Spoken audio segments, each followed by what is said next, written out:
The phased array antenna training system receiver is designed to receive 5 to 2 gigahertz of frequencies when 1850 megahertz, which is the normal test frequency for our phased array training system, because the system has been designed to operate at this frequency. When this frequency is being selected, the corresponding LED lights up and the down converter input is used to connect the phased array antenna training system using Teflon RJ316 cable with a connector at the back. This connector at the back will be feeding the receiver.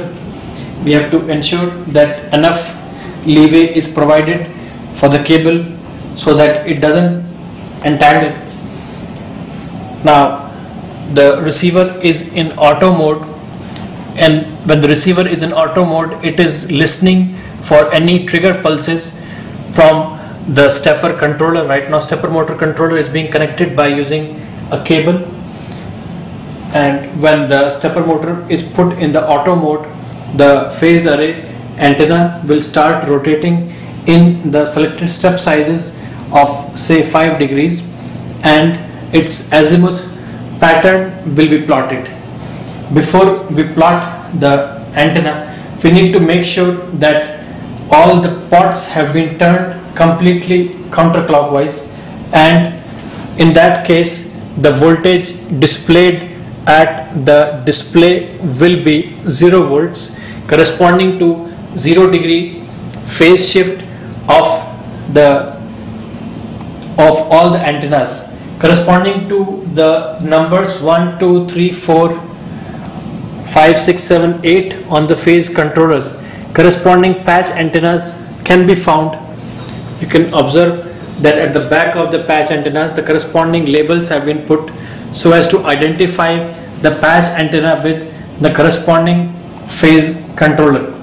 On applying the voltage, if we select number 1 patch antenna, then corresponding DC voltage which is being applied to the phase shifter can be monitored on the digital display.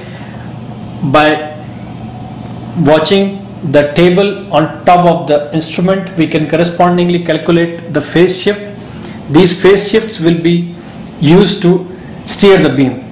Now before we steer the beam, we need to take a normalized pattern of the antenna. For the normalized pattern, the patch antenna has been put with the direction of the arrow in the horizontal direction. That would mean that the patch is right now radiating in the horizontal polarization. All these 8 patch antennas have been secured.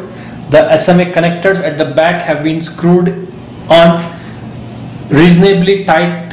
They should not be loose and not too very tight so as to break the connector altogether.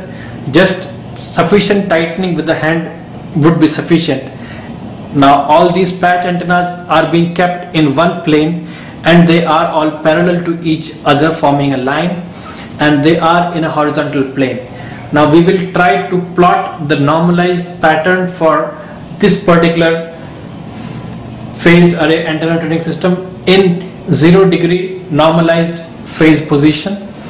We'll rotate in steps of 5 degrees and take a pat and record all the readings in the receiver at the locations from 1 to 72. Later on, corresponding phase shifts can be introduced. We can make that depends upon the beam steering algorithm we are using. For easy use, we are going to introduce an incremental phase shift algorithm which will be say 30 degrees, and we will try to monitor the phase shift of this particular system, and we will try to correlate the same to the simulated test results we have found in our software. Now to begin the rotation of this antenna, we will put the antenna receiver in the auto mode. This is listening right now, and we will switch on the stepper motor controller from its manual to the auto mode. This manual is blinking. Now auto is blinking as soon as I press enter. and we need to step out.